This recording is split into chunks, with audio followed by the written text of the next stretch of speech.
ఘట్టమునని మూడో తరం వారసుడు నెక్స్ట్ డోర్ బాయ్ లాగా ఉన్నాడు. ఇంకొక 2 సినిమాలకు నలిగితే ఇతను కొన్ని సినిమాలు నడుపుతాడు అనే హోప్ ఇచ్చాడు. తిరుపతి ఏరియా తీసుకుని యాక్షన్ డ్రామాగా నడిపే ప్రయత్నం, దాని మీద ఎక్కువ కాన్సన్ట్రేషన్ నడిచింది. కృష్ణ గారికి ఉన్నటువంటి ఇమేజ్ని ఇతని మీద వర్కౌట్ చేసే ప్రయత్నం చేశాడు. అయినప్పటికీ మోహన్ బాబు గారి స్క్రీన్ ప్రెజెన్స్ బాగుంది. హీరో హీరోయిన్లు ఉన్నప్పటికీ ఈయనే కీలకంగా ఉంటాడు. అలాగే నరేష్తో చేయించినటువంటి ఎంటర్టైనింగ్ క్యారెక్టర్ కూడా బాగానే వర్కౌట్ అయింది. పాత ఆర్టిస్టులు తాలూకా రెఫరెన్స్లు ఉన్నాయి. ఆ రెఫరెన్స్లన్నీ వినియోగించి ఆయన రక్తి కట్టించాడు. ఆ రొటీన్ కథని 156సారి చెప్తున్న జనాలు ఎంగేజ్ అయ్యి చూడాలి. అది జరిగింది సినిమా. డైలాగ్ డెలివరీ బాగుంది. కొన్ని ఎక్స్ప్రెషన్స్ చాలా బాగా నడిపాడు. పర్టికులర్గా సెకండ్ హాఫ్లో వచ్చే సీన్స్లో నిలబెట్టాడు. భరద్వాజ గారు, ఘట్టమునని మూడో తరం వారసుడు ఇంట్రడ్యూస్ సినిమా ఈరోజు అవును శ్రీనివాస్ మంగాపురం రిలీజ్ అయింది. థియేటర్లో లాంచ్ చేస్తారు. మూడో తరం అంటే మనకి జనరల్గా ఇంతకుముందు ఇప్పుడు ప్రస్తుతం లాంచ్ అయినటువంటి జయకృష్ణ, ఘట్టమనేని జయకృష్ణ గారు, కృష్ణ గారి మనవడు, రమేష్ బాబు గారు అబ్బాయి. రమేష్ బాబుని జనాలు చాలా ఎర్లీగానే చూశారు. అంటే చైల్డ్ ఆర్టిస్ట్గా పరిచయం అయ్యి రెగ్యులర్గా కృష్ణ గారి సినిమాల్లో ఆయన చైల్డ్హుడ్ అంతా రమేష్ బాబే ఉంటాడు అని ఆడియన్స్ని అలా ఫిక్స్ చేశారు ఒక టైంలో. అది సీతారామరాజులో చూశారు, దొంగలకు దొంగ సినిమాలో చూశారు. అలా ప్రతి సినిమాలోనూ కృష్ణకి చైల్డ్హుడ్ ఉంటే రమేష్ బాబే చేసేవాడు. ఈ పద్ధతిలో అలవాటైపోయి తనని హీరోగా పుష్ చేసినప్పుడు సామ్రాట్ అనే సినిమా మొదటిది. అది మొదట ఒక కన్నడ డైరెక్టర్తో అనుకుని తర్వాత కాదనుకుని వి మధుసూదన్ రావు గారితో చేయించుకున్నారు. ఆ సినిమా హిందీ రీమేక్ అయినప్పటికీ తెలుగులో బాగానే నడిచింది. నడిచింది. క్రేజు, ఇమేజు, అభిమానులు, నెట్వర్క్ ఇవన్నీ ఉపయోగపడ్డాయి ఆ సినిమాకి. ఆ తర్వాత కూడా ఆయన కొన్ని సక్సెస్ఫుల్ సినిమాలు చేశాడు, కానీ కెరియర్ సీరియస్గా నడవలేదు. బజార్ రౌడీ లాంటి సినిమాలు ఉన్నాయి తనకు కూడా, తన కెరియర్లో కూడా. కానీ ఎందువలనో కెరియర్ అనుకున్న స్థాయిలో నడవలేదు. తర్వాత యాక్చువల్గా అలా సక్సెస్ఫుల్ కెరియర్ కృష్ణ గారి లాగా నడిపినవాడు మహేష్ బాబే. మహేష్ బాబు కూడా చైల్డ్ ఆర్టిస్ట్గా జనాలకు విపరీతంగా పరిచయం ఉన్న నటుడే. అతన్ని కొంచెం గ్యాప్ ఇచ్చి హీరోగా లాంచ్ చేశారు. ఆ ఛాన్స్ అశ్విని దత్ గారికి ఇచ్చారు. అదే అశ్విని దత్ గారిని పెట్టి మూడో తరాన్ని లాంచ్ చేసే ప్రయత్నం జరిగింది. ఈ చందమామ కథలు అనే బ్యానర్ మీద అశ్విని దత్ గారి సమర్పకుడిగా ఈ సినిమాని లాంచ్ చేశారు. ఈ లాంచ్ చేసినటువంటి సందర్భం Ajay Bhupathi script, screen play, కథ ఆయనదే, స్క్రీన్ ప్లే ఆయనే, డైరెక్టర్ ఆయనే. అయితే కథలో ఎక్కడా కొత్తదనం లేదు. అంటే లవ్ స్టోరీకి ఉండవలసినటువంటి ఎలిమెంట్స్ అన్నీ పెట్టుకున్నాడు ఆయన. ఏది పెట్టినా రొటీన్ అనే పరిస్థితి ఉంది. అంటే అనేక భాషల్లో అనేక పద్ధతుల్లో ప్రేమ కథలు చూసేస్తున్నాం.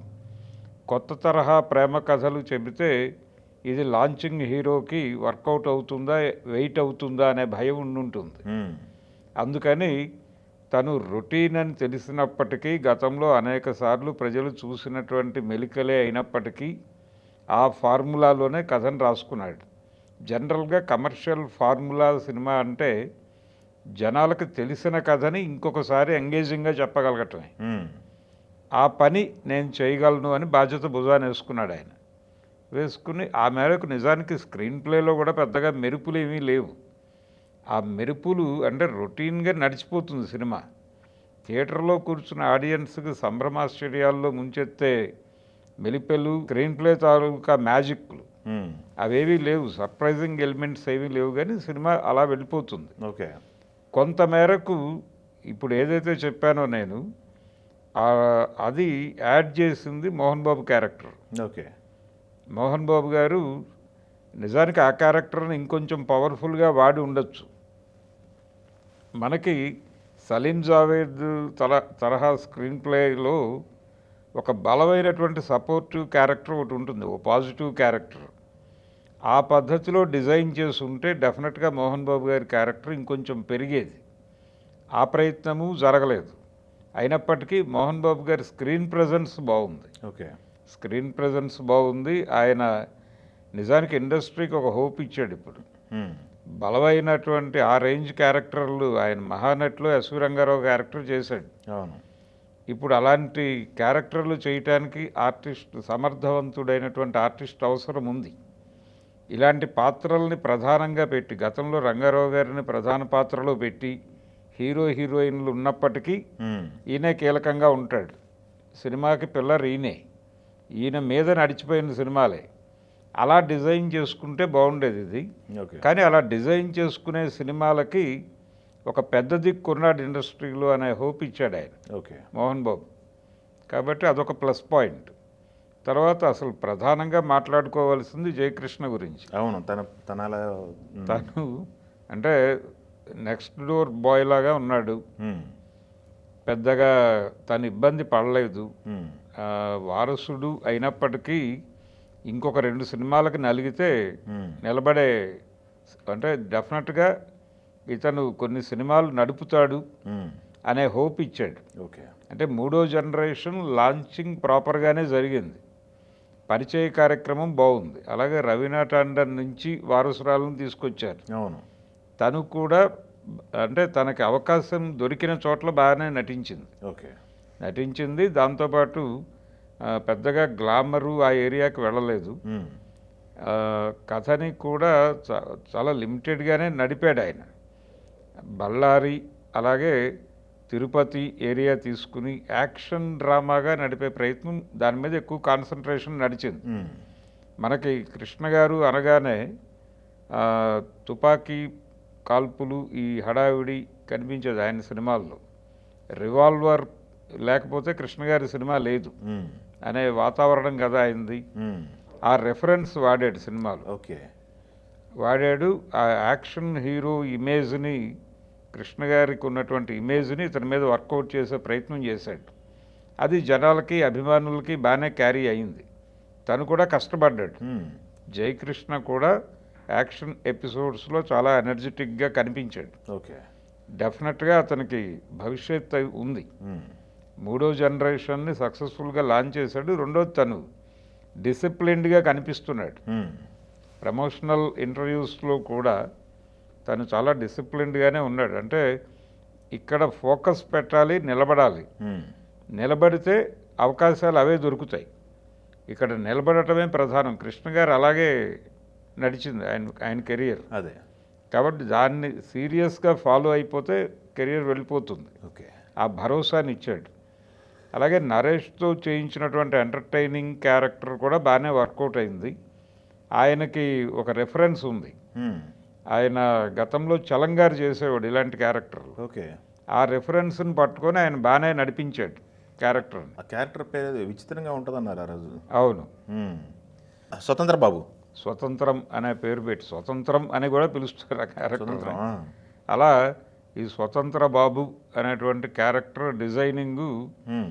దానిలో కొంత తమిళ రెఫరెన్స్లు పాత ఇవి కనిపించినప్పటికీ మ్మ్. దాన్ని తను ఓన్ చేసుకుని తనకి కొన్ని ఉన్నాయి. మ్మ్. తనకి తెలిసిన పాత ఆర్టిస్టులు తాలూకా రెఫరెన్స్లు ఉన్నాయి. ఆ రెఫరెన్స్లన్నీ వినియోగించి ఆయన రక్తి కట్టించాడు ఓహో.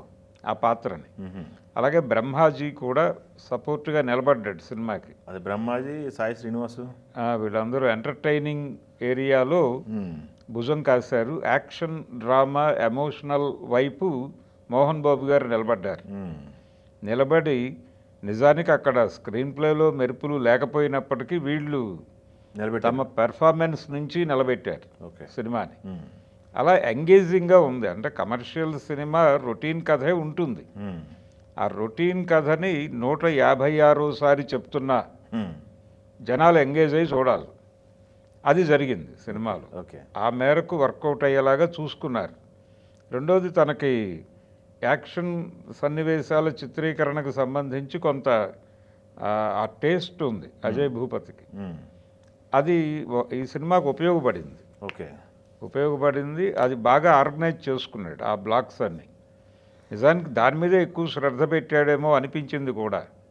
తను ఓపెనింగ్ నుంచి ఇతన్ని యాక్షన్ హీరో కృష్ణ గారి మనవడు అనేది ఆయన బుర్రలో ఫిక్స్ అయి ఉన్నాడు. కాబట్టి ఆ ఏరియాలో చాలా బాగా ప్లాన్ చేసుకున్నారు. ప్రొడక్షన్ వాల్యూ చాలా బాగున్నాయి. అంటే ఏం కావాలో సినిమాకి ఆ ఖర్చు పెట్టారు. ఎక్కడ రాజీ పడలేదు. పద్ధతిగా లాంచ్ చేశారు. ల్యాండింగ్ బాగుంది. డెఫినెట్గా ఇతను అంటే ఇప్పుడు మనకి హీరోలు కావాలను అనేటువంటి ఒక గొడవ ఉంది. అవును. అంటే క్రౌడ్ పుల్లర్ కావాలి. ఏదో ఒక ఫేస్ ఇమేజ్తో క్రౌడ్ని థియేటర్లకి రప్పించే కుర్రాళ్ళు కావాలి. ఆ నీడ్ ఫుల్ఫిల్ చేసేటువంటి ఛాన్స్ ఉంది. ఓకే. డెఫినెట్గా అంటే లోకల్ మార్కెట్నే తను కమిట్ అయ్యి కొన్ని కథాత్మక చిత్రాలు అలా అనుకుని వెళ్తే డెఫినెట్గా ఉపయోగపడే నటుడే. ఓకే. డైలాగ్ డెలివరీ బాగుంది. కొన్ని ఎక్స్ప్రెషన్స్ చాలా బాగా నడిపాడు.